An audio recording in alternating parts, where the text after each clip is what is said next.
Hello everyone, আমি পিয়ালি আবারও তোমাদের সাথে একটা ভয়েস ওভার দিয়ে ভিডিও শেয়ার করছি। এই ভিডিও ক্লিপগুলো হলো দশমীর দিনের।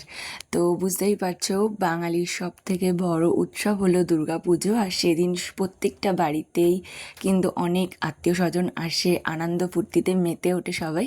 তো ঠিকঠাক ভিডিও পোস্ট করতে পারিনি, তাও টুকটাক আমি ভিডিও কিন্তু তোমাদের সাথে শেয়ার করেছি। আর এবার থেকে রোজ দিন সুন্দর সুন্দর ভিডিও তোমাদের সাথে শেয়ার করার আমি চেষ্টা করব।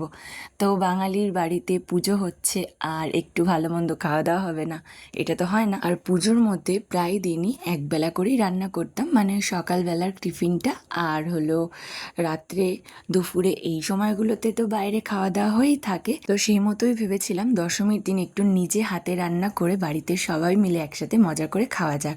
সেই মতো আমি সমস্ত কিছু গুছিয়ে নিয়েছি, আর এদিকে ফুলকপি আর আলু ভাজার ডালটা হয়েই গেছে, কারণ ভাজার সাথে ডাল তো প্রয়োজন।